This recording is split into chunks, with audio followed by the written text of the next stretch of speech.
Kumusta? Magandang araw, ako si Reymund. Hello everyone, good day. I'm Reymund and welcome to my channel. If it's your first time to be here on my channel, I do upload a new Tagalog content every week, so you might want to consider clicking the subscribe button below.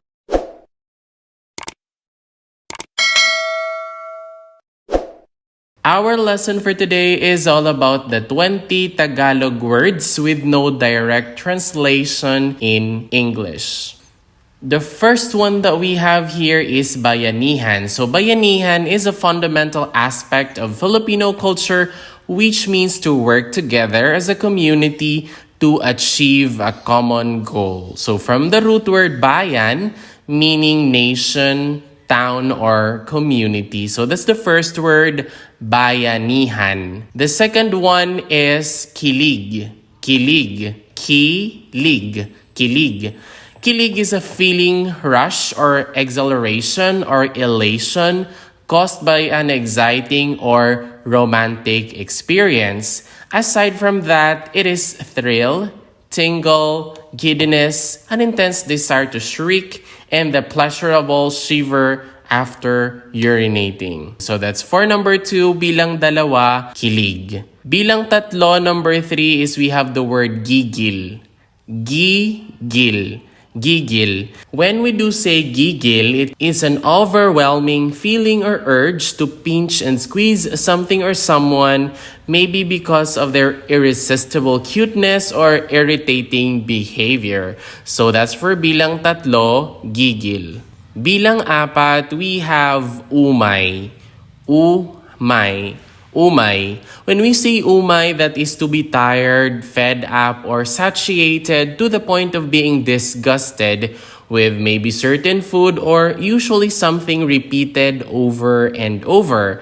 It could also be applied in circumstances or people. So that is for umay. Bilang lima, number 5 is we have the word kulit. Kulit. That is used to describe someone who is playful, funny, naughty, stubborn, pesky, or extremely persistent. Often children who won't behave or sit still. So it can also be attributed to people who keeps bugging others and had to be repeatedly admonished. So it's also pasaway. So makulit or pasaway. So that's for bilang lima, kulit. Bilang anim, we have the word tampo. So tampo has no precise English equivalent. The closest word is to sulk. So the state of not being angry with someone but not affectionate either. So it is also a behavior in which a person withdraws his or her affection or cheerfulness from a loved one who has hurt his or her feelings. So that's for bilang anim, tampo. Bilang pito is the word suki. A suki is a frequent or loyal customer who regularly purchases products or services from a favorite provider. So that's the word suki, bilang pito. Bilang walo, we have the word nawiwindang. Nawiwindang is how we feel after seeing or maybe experiencing something which is shocking, unbelievable, unexpected, and hard to wrap your mind around that you don't know what to do. So that's nawiwindang.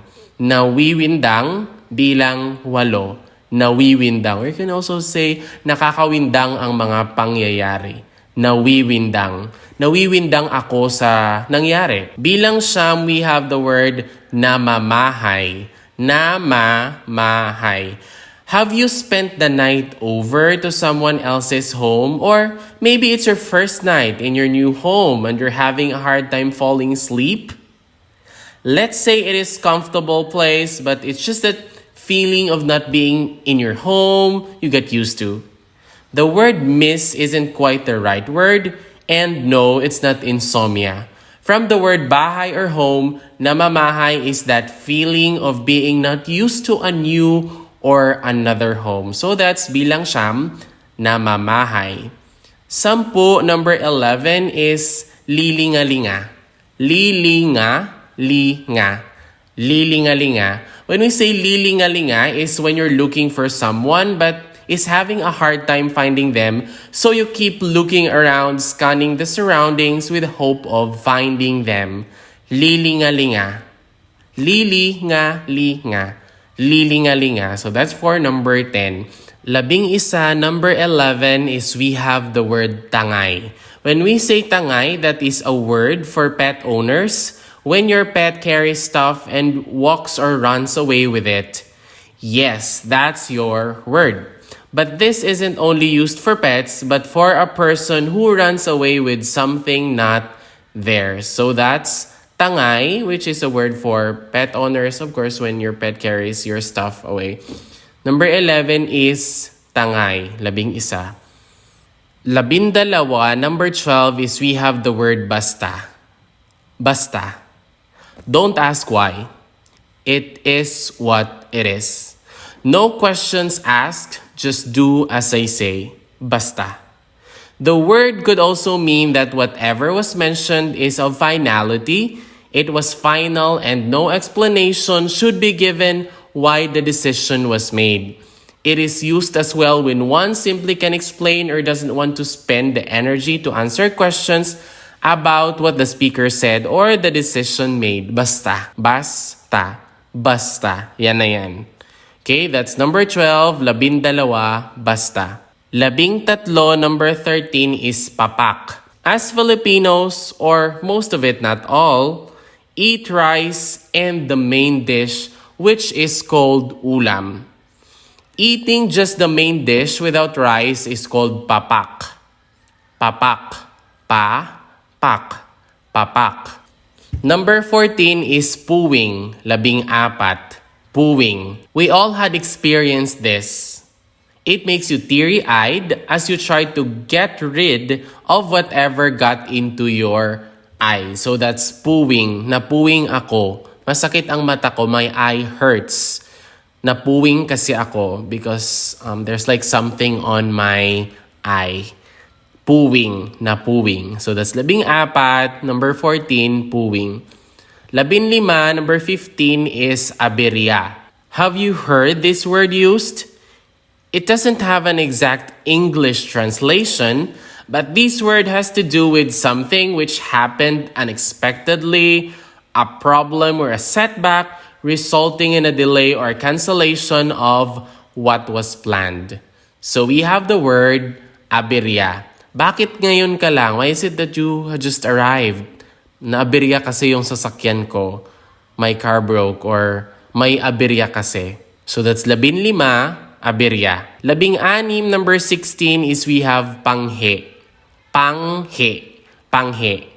The word stink isn't the exact English translation for this as it has its own exact Tagalog equivalent, which is the word baho. Have you ever used a restroom that smells because it isn't always flushed right after used and the smell of urine lingers? There goes the word for it. Panghe. Panghe. Panghe. Labimpito, number 17. Labimpito, number 17 is anghit. This is another word that has something to do with unwanted smell. Don't forget to apply deodorant or else you'll get this unwanted body odor from your underarm. Yes, you got it right. Anghit. Labing walo, number 18 is pasalubong. This one is so common and even non-Filipinos do this a lot. Have you been away for a few days or so in a trip or vacation?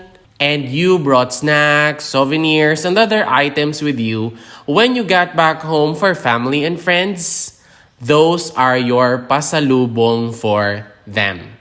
So labing walo, the word is pasalubong. Pasalubong. Tinga. So you need to floss because of this and of course to practice good dental hygiene. That food particle stuck between your teeth is called tinga. Tinga. Tinga. And lastly, number 20, dalawampu is laylay. Clothes or dress that is too big, like when you're sitting down and it's hanging on the floor. Laylay is the word for it. That's all for today and I hope you learned something new from this video. Don't forget to click like and write your favorite Tagalog word with no direct translation in English on the comment box below. Maraming salamat po, paalam at ingat. Thank you very much, goodbye, and take care.